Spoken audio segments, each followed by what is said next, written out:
Mēneša jubileju ir nosvinējis jaunākais uzņēmums Madonas rajonā – Sija Hercogs Ltd, kas nodarbojas ar gaļas pārstrādi.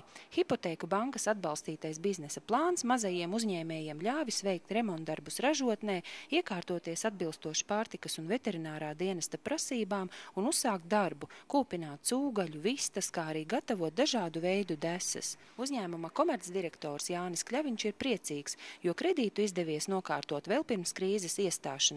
Tiesa, bankas formalitātes prasījušas turpat vai gadu, taču rezultāts esot tā vērts.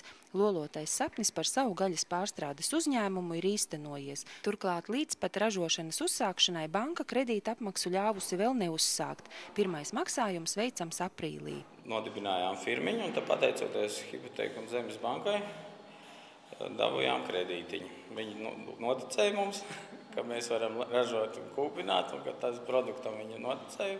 Un tad pateicoties Raitim Birkovam, kurš Madonā bija saglabājis ļoti labā stāvoklī krāsnes, tikai dēļ tām krāsnīm mēs iegādājām šo cehu, lai varētu ražot produkciju no gaļas un zalkšu malku žāvētu. Principā mums aizķeršanās lielas nav bijušas. Protams, tā birokrātija, kā ir bijusi, mums tur mazliet ir,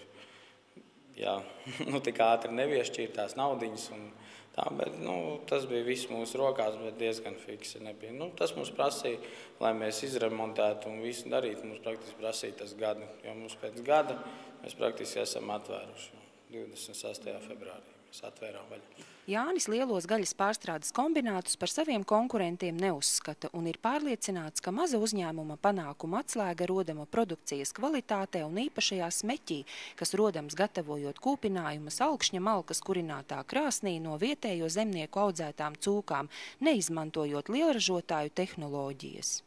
Uz augšņa malku ir reti, kas žāvē tās produkciju. Ir rubeņi, kas žāvē uz augšņa malciņu.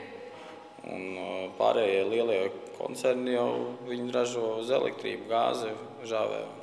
Tām skaidri savādāk tās tehnoloģijas. Mājas produkcija mēs ar to arī startējam, tāpēc, kad viņi ilgi nevar stāvēt, tur konservanti nav praktiski iekš. Ēd vienīgais nitrīta sāls mums ir, un vairāk nekāda nav. Mums vēl garšvielas iet un viss. Un tā arī mēs viņus žāvējam tās produkcijas. Desas taisam tīri no gaļas un pievienojam mazliet kartupeļu cietklāt, lai saturētu tā masu. Bez tās nevar iztikt, bet, principā tā ir no gaļas. To arī var nogaršot un to var just kādu viņam. Lai arī uzņēmums ir neliels, tomēr ar darbu tiek nodrošināti 6 strādājošie. Līga uz darbu dodas no turpat 20 km attālās Cesvaines. Strādāt patīk. Ļoti interesants darbs tas ir.